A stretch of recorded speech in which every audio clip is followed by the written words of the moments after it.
도심 속 저마다의 사연이 스며 있다는 특별한 공간. 벌써 21년째 무속인의 길을 걷고 있는 방은미 씨의 일터입니다. 자리에 앉자마자 예약 손님을 체크하는데 영어로 소통을 합니다. 잠시 후 Hello. Hi, how are you? I'm good. How are you? Thank you for coming. 신당을 방문한 첫 손님도 외국인인데요. I need to know about your name and birthday. That's all I need. Okay. Can you write down? Do you need?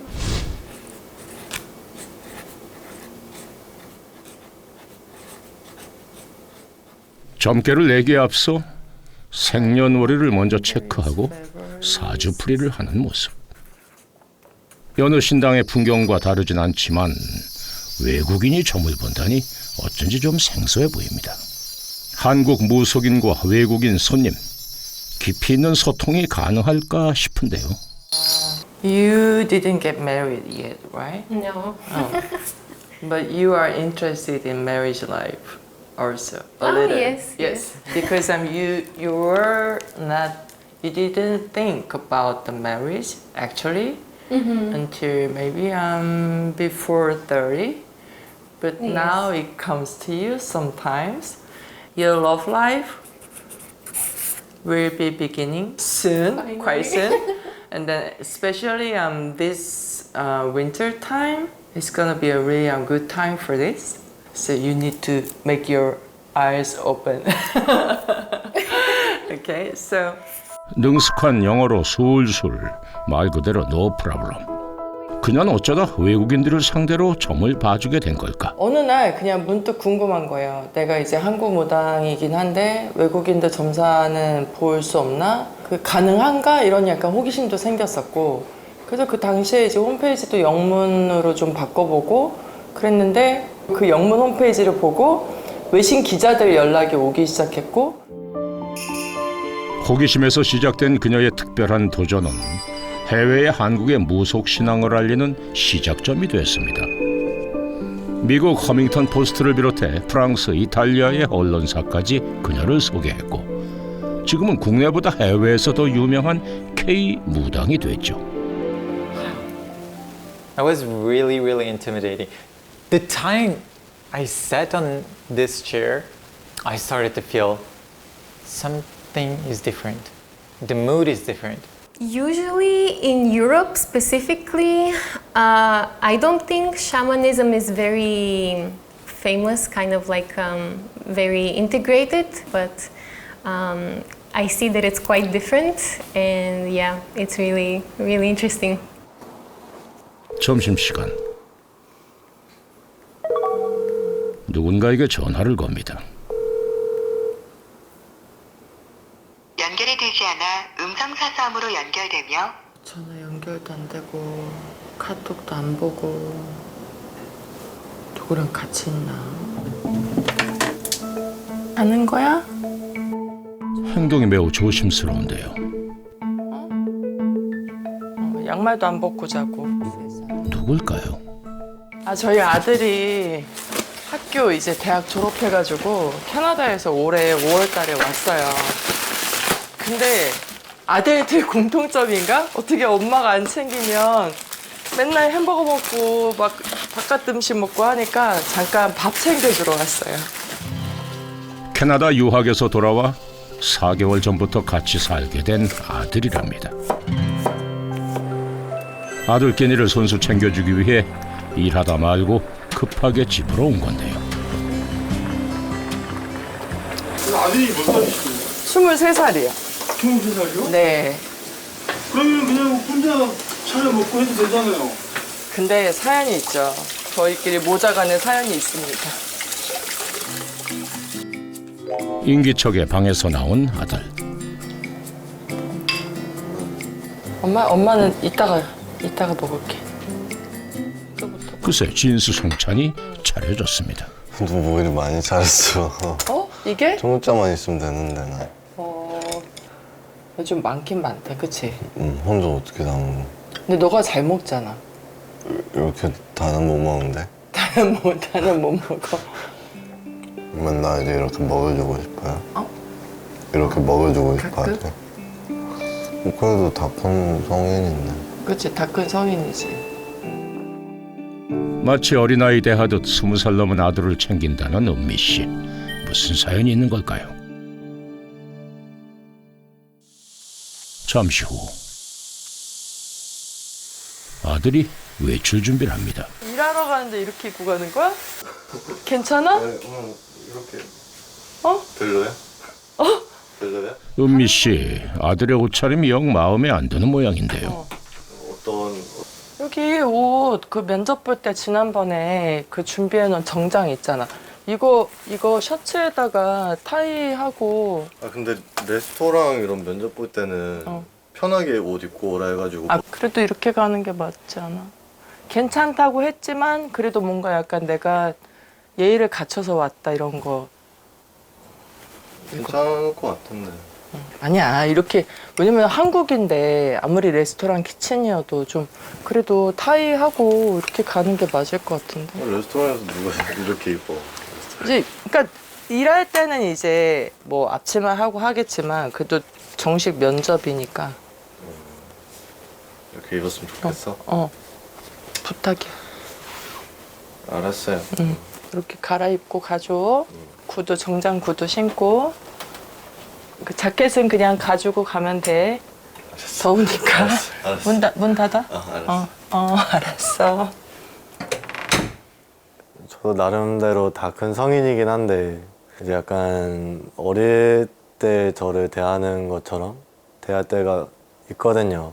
엄마의 마음이라서 어쩔 수 없는지는 모르겠는데 그래도 가끔 이렇게 잔소리하거나 할 때 약간 불편한 점이라고 하면 그건 것 같아요. 네. 아이 100일 막 지나고 아기를 데리고 나와서 제 의지로 별고 생활이 시작된 거나 마찬가지였고 초등학교 5학년 때 유학을 가서 중학교, 고등학교 생활을 꽤 잘했어요. 아들이 돌이 되기 전 남편과 별거를 시작한 은미 씨. 이혼 후 초등학교 5학년이 된 아들을 캐나다로 유학을 보냈답니다. 10년 넘게 이렇게 헤어졌다 만났다 했잖아요. 공항에 비행기 탄다고 들어가고 그리고 이제 밖에 나오면 바로 차를 끌고 비행기 활주로가 잘 보이는 대로 막 미친 듯이 가요. 가가지고 그 비행기 꼬리 모양이 어떻게 생긴지 알아서 시간 딱 보고 있다가 이제 이륙하는 시간까지 거기 기다리고 있다가 이제 진짜 간다. 구름 속으로 막 비행기 없어지잖아요. 그러면 이제 잠깐 거기 앉아 있다가 처음에는 이제 막 울고 같이 가고 싶고 가지 말라고 하고 싶고 약간 이별하는 게 익숙하지가 않아요, 지금도. 은미 씨는 1992년 화려하게 떠오른 신예 모델이었습니다. 178cm의 큰 키와 서구적인 비주얼로 스포트라이트를 받았었죠.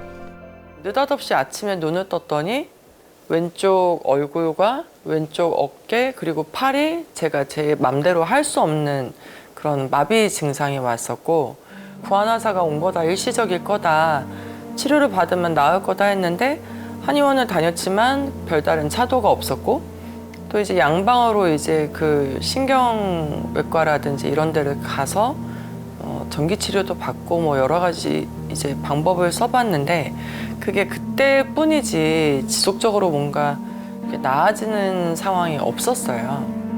활발하게 모델 활동을 이어가던 중 이유 모를 고통이 찾아왔습니다. 몸 곳곳에 생긴 마비 증상은 일상을 이어갈 수 없게 만들었고 지푸라기라도 잡는 심정으로 찾은 곳에서 신병이라는 말을 듣게 됐죠. 네가 그렇게 받지 않으면 돌이킬 수 없는 상황이 생길 수 있다. 심지어 너의 자식이 생긴다면 자식한테도 그런 끔찍한 일이 생길 수 있어 라는 얘기를 하셨어요. 그래서 내 아들을 지키기 위해서 내가 내린 곳을 받는 방법을 찾아봐야 되겠다라고도 마음을 먹었었습니다. 그날 오후 편안한 옷차림으로 어딘가를 향해 가는 은미 씨. 도착한 곳은 마음의 안식처와도 같은 곳입니다. 선이야, 선이야, 안녕. 싱싱하구만. 또 큰 거 같아, 며칠 새. 누구세요? 저희 여동생이에요. 동생이 3개월 전에 화원 준비를 해서 지금 운영 중이거든요. 제가 이제 일 끝나면은 수시로 와서 풀도 뽑고 같이 꾸미는 거 도와도 주고. 8살 어린 동생이 운영하는 화원을 찾은 건데요. 장난 아니지, 이거 봐. 지난주에 얘네들 완전 아픈 손가락 같은데 동생이 마치 제가 지금까지 살아온 어떤 인생의 비슷한 전철을 밟는 것 같은 그런 모습이 보여서 짧은 결혼 생활 끝에 돌진한 아들을 품에 안고 싱글맘이 된 동생. 마치 지난날의 자신 같아 차마 그냥 두고 볼 수가 없었다는데요. 너무 힘들고 지치지 않았으면 좋겠는 바람? 혼자 이제 아이를 키우는 아빠 엄마가 그렇듯이 누군가가 옆에서 응원해주는 사람이 있으면 조금 덜 힘들잖아요. 근데 이제 그런 역할을 해주려고 하다 보니까 더 신경을 쓰는 것도 있고. 근데 나 요즘 가끔 그런 생각이 나더라. 엄마랑 아빠랑 이혼하시고 우리 식구들이 이제 살아보지도 못했던 그 반지하 집에 계단을 이렇게 4개인가 5개를 내려가서 이렇게 살고 막 비 오면은 그 장마 때 막 이럴 때 약간 집이 좀 습해지고 막 되게 안 좋고 그땐 에어컨도 없었잖아. 맞아. 언니가 그때 20대 초반이었는데 제가 초등학교 6학년이면 언니는 거의 20살 초반? 거의 그냥 딱 갓 성인이 된 나이에 언니가 이제 아빠 역할을 하기 시작했어요. 그래서 그 정말 예쁜 그 반짝반짝한 20대 초반을 피자집 주방에서 막 그렇게 일하고 안 해본 일이 없지만 레스토랑 막 그런 데서도 막 셰프로도 일하고 막 3남매 중 장녀였던 은미 씨는 부모님의 이혼 후 일찌감치 가장이 됐답니다. 거부하던 신내림까지 받게 된 굴곡진 인생 속에서도 끝까지 가족들을 놓지 않았죠. 언니는 저랑 비슷한 상황일 때 지금의 언니 같은 존재가 없었잖아요. 그냥 혼자였잖아요. 아, 어떻게 그 세월을 견뎠어? 어떻게 이렇게까지 올라왔어? 라고 많이 물어봐요. 근데 언니가 해주는 말은 알아줘서 고맙다고. 네, 그냥 지금에라도 알아줘서 고맙다고 얘기를 하더라고요. 그날 밤 11시 54분, 12시가 다 돼가는데 아니 3시에 면접 연결이 되지 않아 음성사서함으로 연결되며 은미 씨가 어쩐지 좀 초조해 보입니다.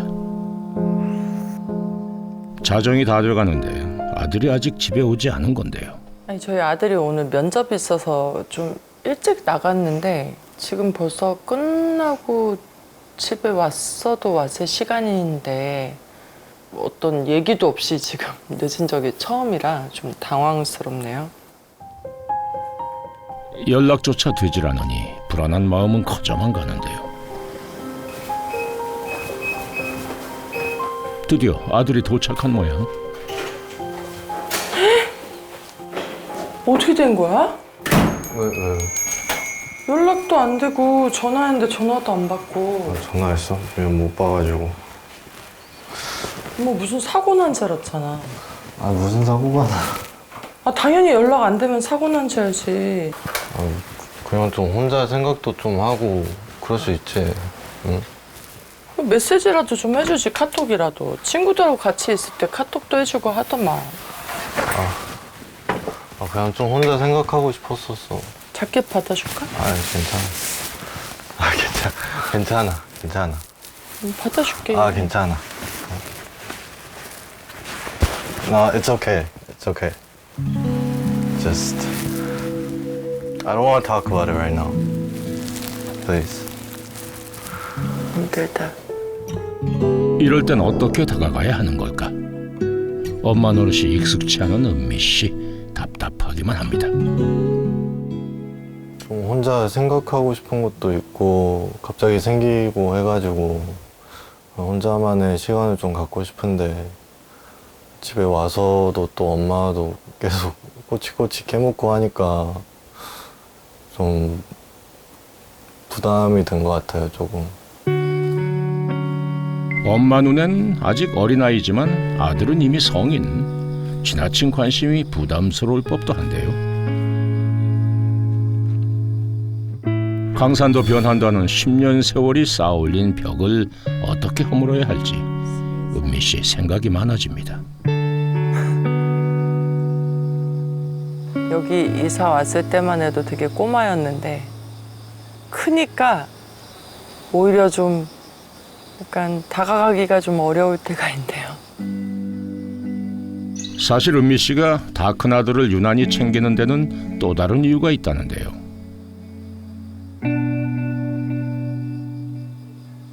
저한테 제일 힘들었던 건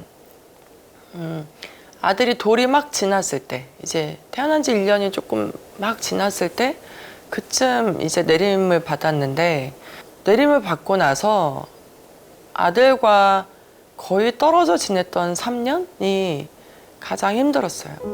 아이를 키우시는 분들은 다 아시겠지만 돌베기 아들이든 딸이든 자식하고 떨어져서 지내고 싶은 분들이 누가 있겠어요. 근데 그 시간이 제일 저한테는 진짜 칼로 살을 도려내는 것 같은 그런 시간이 너무 힘들었던 것? 그게 가장 제일 힘들었던 기억이죠. 신내림을 받게 된 건 아들에게도 같은 고통이 대물림될 수 있다는 말 한마디 때문이었습니다. 빚덩이였던 아들을 친정엄마에게 맡겨야만 했죠. 아들을 이제 유학 보낸 가장 좀 큰 계기가 있었는데, 멀다 하고 집에 막 이제 놀러 오고 막 하던 친구가 어느 날 갑자기 딱 안 오는 거예요. 그래서 물어봤죠. 희돈의 집 가지 말라고 나를 알았구나. 근데 그게 그 일 한 번으로 끝난다는 보장이 없잖아요. 그러면 희도는 아들은 계속 친구들하고 놀고 싶은데 그 상황이 엄마의 직업 때문에 계속 나빠지는 거잖아요. 무속인 엄마로 인해 아들이 주변으로부터 따가운 시선을 받는 걸 알게 된 후 은미 씨는 또 한 번 결단을 내려야 했습니다. 사랑하는 아들과 생이별을 하기로 한 건데요.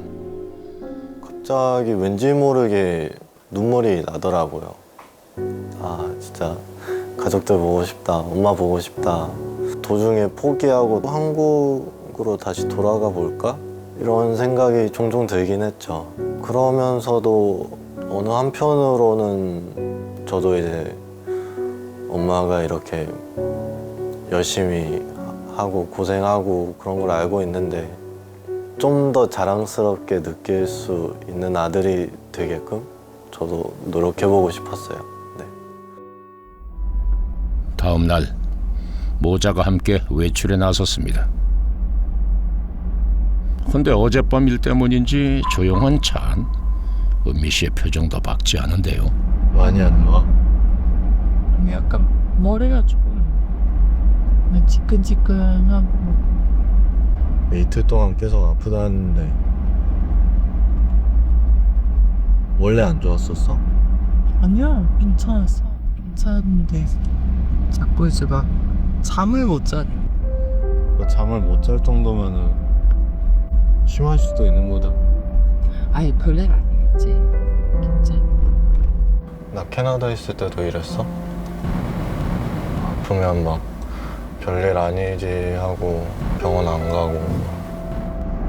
괜찮아. 지금 병원 가니까 검사하면 결과 나오면 알 수 있겠지. 별일 아닐걸? 잠깐만, 면접 몇 프로였을게? 좀 쉬어.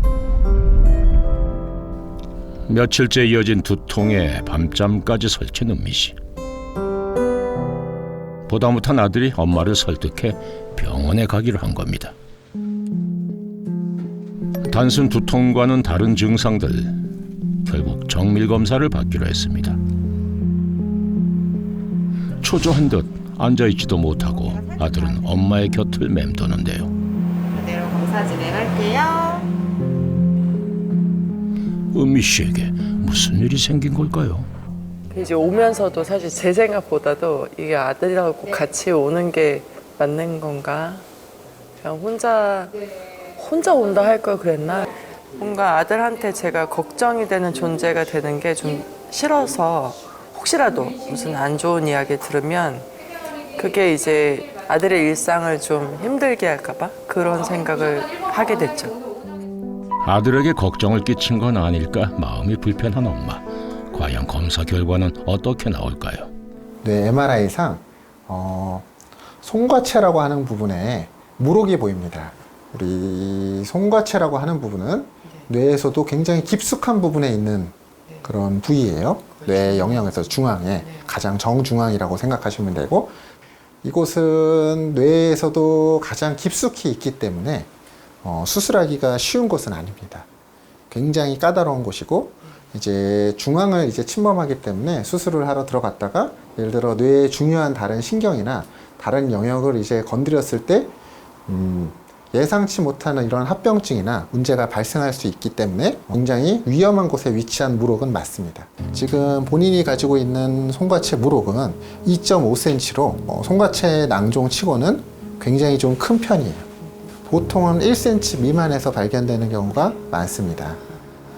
혹시 네. 이렇게 정기적으로 검사하는 거 말고는 이제 앞으로 할 수 있는 거나 주의할 거 이런 게 있을까요? 이제 누군가는 크기가 커지거나 주변에 이제 뇌를 압박을 해가지고 문제를 일으킬 수도 있기 때문에 앞으로도 한 2년 정도 후에 추적 검사는 필요해요. 2년에 한 번씩 검사가 필요하다는 얘기시죠? 2년에 한 번씩 보다가 커지는지 경과 관찰은 필요합니다. 당장 심각한 상태는 아니지만 안심할 수도 없는 결과 마음이 무겁습니다. 며칠 후 조심해, 나뭇가지가. 길이 험하네. 모자가 나란히 나지막한 산을 찾았습니다. 일부러 길을 틀은 거. 바다가 보이는 바위 위에 자리를 잡는데요. 여기에다 연구가 써놨네. 제가 조금 오늘 마음도 좀 심란하고 너무 답답해가지고 기도 준비 중이에요. 복잡한 마음을 다스리기 위해 주말마다 찾는 기도터에 온 겁니다. 정성스럽게 기도를 올리며 마음을 비워내는 은미 씨. 엄마의 컨디션이 걱정돼 따라 나선 아들이 그 곁을 지키고 있습니다. 하는 일이 이렇게 절하고 심지어 계속 반복해서 하는 거 힘드니까 안쓰럽기도 해요. 어머니도 약간 건강적으로도 조금 문제가 생기는 게 조금씩 보이고 하니까 조금 이렇게 더 챙겨야겠다라는 생각이 더 드는 것 같아요. 대낮에 시작된 기도는 해가 저물고 칠흑 같은 밤까지 계속됩니다. 딱딱한 바위 위에서 몇 시간째 쉬지도 않고 절을 올리는 은미 씨. 아이고. 그런데 괜찮아? 조금. 잠깐 앉아서 쉬어. 잠깐만. 무리를 한 모양입니다. 아이고. 무릎 봐봐, 무릎. 아이고. 괜찮아. 피는 안 났잖아. 아프겠다. 괜찮을 것 같아. 조금 너무 오래 앉아 있고 절하고 했더니 조금 다리가 좀 쥐가 났었나 봐. 그래. 약간 좀 저리더라. 반복되는 마찰에 무릎이 다 까져버린 상황. 지켜보는 아들의 마음이 까맣게 타들어갑니다. 어머니도 이제 표현을 안 하지만 그만큼 힘든 거를 저도 알거든요. 네. 아무래도. 네. 왜냐면 이게 표현을 안 해서 더 속상한 걸 수도 있는 것 같아요. 네. 오히려 그냥 힘들 땐 힘들다 말해도 되는데 약간 괜히 가족들 걱정하게 만들기 싫어서 엄마도 약간 저랑 비슷한 마음으로 그래서 표현을 되게 잘 안 하거든요. 힘든 거에 대해서는. 갑자기 눈물이 나네요. 서로를 생각해서 꽁꽁 숨겨두었던 상처들이 어느 순간 골마 터져버리는 건 아닐까 생각이 많아지는 아들인데요. 용기를 내서 지금까지 차마 하지 못했던 얘기들을 꺼내보기로 했는데요.